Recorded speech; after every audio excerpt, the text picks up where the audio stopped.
नमस्कार दोस्तों, Raghav study IQ में आप सभी का स्वागत है। एक और हम नई क्लास के साथ लेकर आए हैं आपके लिए इंडियन पॉलिटी के टॉप 50 क्वेश्चन लेकर आए हैं। टॉप 50% लेकर आए हैं। इंडियन पॉलिटी के बहुत अच्छे क्वेश्चन होने वाले हैं। टोटल 50% होने वाले हैं। वीडियो को लास्ट तक देखें, बहुत ही अच्छे क्वेश्चन हैं। पहला क्वेश्चन देख लेते हैं। भारत में संविधान सभा का गठन किया गया था, तो कौन सी योजना थी जिसके तहत संविधान सभा का गठन हुआ था? तो वो थी कैबिनेट मिशन योजना। ठीक है, नहीं आपको ध्यान रखना है किस मिशन योजना के तहत संविधान सभा का गठन किया गया था, तो कैबिनेट मिशन योजना के तहत। क्वेश्चन नंबर 2, संविधान सभा का गठन कब हुआ था? जुलाई 1946 में एक सभा बैठाई गई और संविधान सभा के गठन के लिए, और संविधान सभा के अस्थायी अध्यक्ष थे तो डॉक्टर सच्चिदानंद सिन्हा। आपको ध्यान रखना है अस्थायी अध्यक्ष कौन थे? सच्चिदानंद सिन्हा। संविधान सभा के स्थायी अध्यक्ष थे डॉक्टर राजेंद्र प्रसाद। अगला क्वेश्चन देख लेते हैं। संविधान सभा के संवैधानिक सलाहकार कौन थे? तो BN राव। आपको ध्यान रखना है BN राव संवैधानिक सलाहकार थे। संविधान सभा की प्रथम बैठक कब हुई थी? तो 9 दिसंबर 1946 को प्रथम बैठक हुई थी। 9 दिसंबर 1946 को संविधान सभा की प्रथम बैठक हुई थी। अगला क्वेश्चन देख लेते हैं।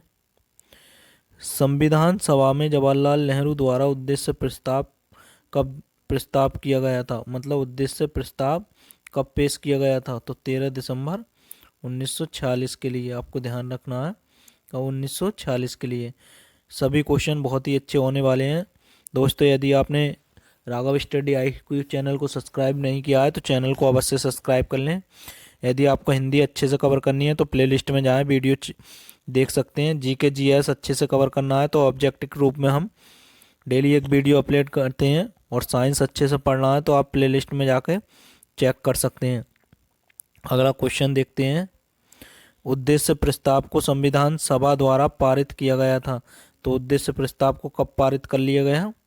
तो 22 दिसंबर। 13 दिसंबर को कौन उद्देश्य प्रस्ताव लाए थे? जवाहरलाल नेहरू। लेकिन उसे पारित कब किया गया था? 22 दिसंबर 1946 के लिए। भारतीय संविधान पारित कब किया गया था? तो संविधान यह अंगीकृत कब किया गया था? 26 नवंबर 1949 को क्या हो गया? अंगीकृत कर लिया गया संविधान।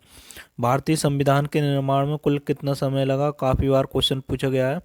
तो 2 वर्ष 11 माह और 18 दिन लगे थे। आपको ध्यान रखना है 2 वर्ष 11 माह 18 दिन। भारतीय संविधान कब अंगीकृत किया गया था? क्वेश्चन वही है। तो क्वेश्चन 26 नवंबर 1949 के लिए। आपको ध्यान रखना है। पंथ निरपेक्ष, समाजवादी और अखंडता शब्दों में प्रस्तावना में कब जोड़े गए थे? ये जो शब्द थे पंथ निरपेक्ष, समाजवादी और अखंडता, ये कब जोड़े गए थे संविधान में? तो 42 में संविधान संशोधन 1976 में। आपको ध्यान रखना है। अगला क्वेश्चन देख लेते हैं। क्वेश्चन नंबर 13 क्या है? राज्य पुनर्गठन अधिनियम कब पारित हुआ? तो राज्य पुनर्गठन अधिनियम 1956 में पारित हुआ था। भारतीय संविधान पर सबसे अधिक प्रभाव किस अधिनियम का था? भारत सरकार अधिनियम 1935 का सबसे अधिक प्रभाव था। ज़्यादातर आर्टिकल इसी से लिए गए हैं, ज़्यादातर संविधान में नियम इसी अधिनियम से लिए गए हैं। दिल्ली को राष्ट्रीय राजधानी क्षेत्र का दर्जा किस संशोधन द्वारा दिया गया? तो 69 में संविधान संशोधन द्वारा दिल्ली को राष्ट्रीय राजधानी का दर्जा मिला। अगला क्वेश्चन देख लेते हैं। भाषा के आधार पर गठित होने वाला प्रथम राज्य है, तो वो था आंध्र प्रदेश 1953 में। भाषा के आधार पर आंध्र प्रदेश गठित हुआ था, पहला राज्य था ये भाषाई आधार पर गठित होने वाला भारत का। भारतीय संविधान का पिता किसे कहा जाता है? तो डॉक्टर भीमराव अम्बेडकर को भारतीय संविधान का पिता कहा जाता है।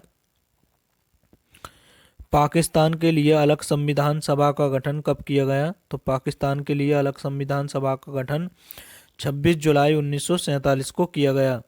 दोस्तों, ये थे 18 क्वेश्चन। अगला क्वेश्चन देख लेते हैं 19 क्वेश्चन। 19 नंबर क्या है? मूल संविधान में अनुच्छेद एवं अनुसूचियों की संख्या थी।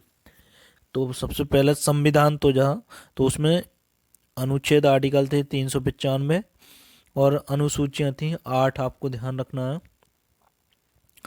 सर्वप्रथम राष्ट्रगान कब गाया गया था? तो कोलकाता के अधिवेशन 27 दिसंबर 1911 में, आपको ध्यान रखना है। संविधान में हमारे देश का नाम क्या है? भारत, जो कि इंडिया। संविधान में हमारे देश का नाम क्या है? भारत, जो कि इंडिया है। राष्ट्रीय ध्वज के चक्र का रंग और तिल्लियों की संख्या क्या है? नेवी यानी कि ब्लू, और तिल्लियों की संख्या कितनी है? 24, आपको ध्यान रखना है। राष्ट्रीय गीत वंदे मातरम कहाँ से लिया गया है? तो राष्ट्रीय गीत बंकिम चंद्र चटर्जी ने आनंद मठ से लिया था। और किसने लिया था? बंकिम चंद्र चटर्जी ने, आपको ध्यान रखना है। अगला क्वेश्चन देख लेते हैं। संवैधानिक उपचार को संविधान की आत्मा कहा था किसने? तो भीमराव अंबेडकर ने। भीमराव अंबेडकर ने, आपको ध्यान रखना है। किसने कहा था? भीमराव अंबेडकर ने। अगला क्वेश्चन देख लेते हैं, क्वेश्चन नंबर 25। प्रथम संविधान संशोधन कब हुआ था? तो 1951 में प्रथम संविधान संशोधन हुआ था। फर्स्ट संविधान संशोधन कब हुआ था? तो 1951 में, आपको ध्यान रखना है। संसद का उच्च सदन एवं निम्न सदन है। तो राज्यसभा को क्या बोलते हैं? उच्च सदन, और लोकसभा को निम्न सदन कहते हैं, आपको ध्यान रखना है। सरदार स्वर्ण सिंह समिति की अनुशंसा पर संविधान में क्या जोड़ा गया था? तो सरदार स्वर्ण सिंह की समिति की अनुशंसा पर संविधान में मौलिक कर्तव्य जोड़े गए थे। भारतीय संघ की कार्यपालिका की शक्ति किसमें निहित है? तो भारत के राष्ट्रपति में, आपको ध्यान रखना है। भारत के राष्ट्रपति में। भारत का प्रथम नागरिक तथा संवैधानिक प्रधान होता है? तो भारत का राष्ट्रपति, आपको ध्यान रखना है। किस महाभियोग या अनुच्छेद 61 लगाकर पद से हटाया जा सकता है? यानी कि किस पर महाभियोग या फिर अनुच्छेद 61 में ये बात कही है कि किस पर महाभियोग लगाकर, आर्टिकल 61 में ये कहा है कि किस पर महाभियोग लगाकर अब उसके पद से हटाया जा सकता है? तो वो है भारत के राष्ट्रपति के लिए। और ये बात किस आर्टिकल में कही है? तो 61 में, आपको ध्यान रखना है। अगला क्वेश्चन देख लेते हैं। राष्ट्रपति को उसके पद की शपथ कौन दिलाता है? तो भारत के उच्चतम न्यायालय का मुख्य न्यायाधीश भारत के राष्ट्रपति को उसके पद की शपथ दिलाता है। राष्ट्रपति द्वारा अपना त्यागपत्र किसे दिया जाता है? तो उपराष्ट्रपति के लिए। सभी तीनों सेनाओं का सर्वोच्च कमांडर कौन होता है? तो राष्ट्रपति, आपको ध्यान रखना है। तीनों सेनाओं का सर्वोच्च कमांडर कौन होता है? तो राष्ट्रपति होता है। लोकसभा को भंग तथा मृत्युदंड को क्षमा कौन कर सकता है? तो वो है राष्ट्रपति भारत का। ठीक है, नहीं, आपको ध्यान रखना है। राष्ट्रपति। राष्ट्रपति के चुनाव में कौन भाग लेता है? तो सांसद के सदस्य और राज्य विधानसभाओं के निर्वाचित सदस्य, आपको ध्यान रखना है। निर्विरोध राष्ट्रपति निर्वाचित हुए थे, वो कौन से राष्ट्रपति थे जो निर्विरोध निर्वाचित हुए थे? तो वो थे नीलम संजीव रेड्डी, आपको ध्यान रखना है। अगला क्वेश्चन देख लेते हैं। राज्यसभा का पदेन सभापति होता है? तो उपराष्ट्रपति। योजना आयोग एवं राष्ट्रीय विकास परिषद का पदेन अध्यक्ष होता है? तो प्रधानमंत्री होता है। राष्ट्रपति लोकसभा एवं राज्यसभा में मनोनीत सदस्य कर सकते हैं, मतलब राष्ट्रपति लोकसभा में और राज्यसभा में अपनी मर्जी से कितने कितने सदस्यों को चुन सकते हैं? तो 2, तो लोकसभा में, और राज्यसभा में 12। राज्यसभा है एक स्थायी सदन। राज्यसभा क्या है? एक स्थायी सदन, आपको ध्यान रखना है। राज्यसभा और लोकसभा के 2 सत्रों के बीच कितना अंतर हो सकता है? अधिकतम 6 माह का। राज्यसभा का गठन कब हुआ था? तो 3 अप्रैल 1952 को। दोस्तों, यदि हमारी वीडियो अच्छी लगे, हमारा कंटेंट अच्छा लगे और क्वालिटी वीडियो की, तो वीडियो को लाइक करें। चैनल सब्सक्राइब नहीं किया तो अवश्य ही चैनल को सब्सक्राइब कर लें। दोस्तों, हम काफ़ी मेहनत से आपके लिए पीपीटी अच्छे क्वेश्चन लेकर आते हैं। लोकसभा के कोरम या गणपूर्ति के लिए कुछ सदस्यों का होना आवश्यक है? तो 1/10 सदस्य।